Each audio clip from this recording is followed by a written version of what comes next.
वर्ष 2016 दौंडमधल्या कुरकुम MIDC इथं पोलिसांनी छापा टाकला आणि तब्बल 350 किलो अंमली पदार्थांचा साठा जप्त केला। या प्रकरणातल्या आरोपीला अटक झाली आणि त्याची रवानगी जेलमध्ये झाली।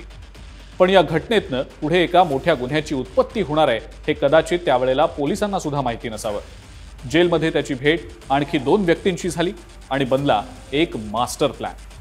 ही होती सुरुवात पुणे पोलिसांनी नुकत्याच पर्दाफाश केलेल्या आंतरराष्ट्रीय ड्रग्ज रॅकेटची।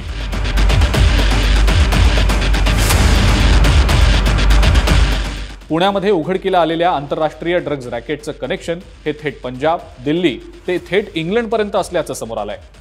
या ड्रग्ज रॅकेटचा मास्टरमाइंड हा मूळचा पंजाबचा असून गेल्या अनेक वर्षांपासून तो कुटुंबियांसह इंग्लंडमध्ये आहे। तोच मास्टरमाइंड ज्याला कुरकुममध्ये 2016ला टाकलेल्या छाप्यात पोलिसांनी अटक केली होती।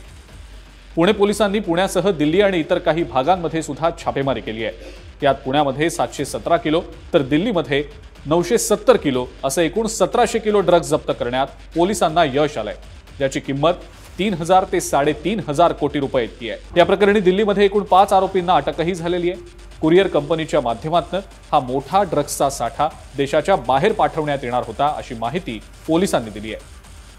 तर हे ड्रग्ज काही प्रमाणात लंडनला पाठवल्याची माहिती देखील समोर आलेली आहे। सांगलीमध्ये सुद्धा याच दृष्टीने सर्च ऑपरेशन सुरू आहे, त्याबद्दल आपण अपडेट देऊ अशी माहिती पुणे पोलीस आयुक्त अमितेश कुमार यांनी दिली आहे। पुणे पोलिसांची तब्बल 12 ते 15 पथकं छापेमारीसाठी बाहेर आहेत। सध्या एकूण 8 आरोपींना अटक केली गेलेली आहे। या प्रकरणाशी राजकीय व्यक्तींचा प्रत्यक्ष किंवा अप्रत्यक्ष संबंध नसल्याचंही सांगितलं गेलेलं आहे। ड्रग्ज प्रकरणी पुणे पोलिसांनी वैभव उर्फ पिंट्या भारत माने, अजय अमरनाथ करोसिया आणि हैदर नूर शेख या तिघांना अटक केली होती।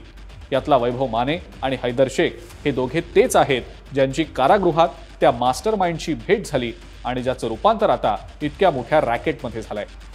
या आरोपींकडे ड्रग्जची पोती घेऊन आलेल्या टेम्पो चालकांकडे चौकशी केल्यानंतर कुरकुमच्या कारखान्याची माहिती पोलिसांना मिळाली। या कारखान्यात गुन्हे शाखेच्या पोलिसांनी छापा टाकला आणि तिथं पोलिसांना तब्बल 500 किलो मेफेड्रोन सापडलं। गेल्या वर्षी ऑक्टोबर आणि नोव्हेंबर महिन्यात पुणे शहर पोलीस आणि मुंबई आणि नाशिक पोलिसांच्या समांतर तपासात ड्रग्ज किंगपिन ललित पाटील याच्याकडनं चालवल्या गेलेल्या मोठ्या प्रमाणात मेफेड्रोन निर्मितीचं कार्टेल उघड झालं। नाशिकमधल्या एका गावातील एका केमिकल फॅक्टरीमध्ये टाकलेल्या छाप्यात मुंबई पोलिसांनी 300 कोटी रुपये किमतीचं 150 किलो मेफेड्रोन जप्त केलं होतं।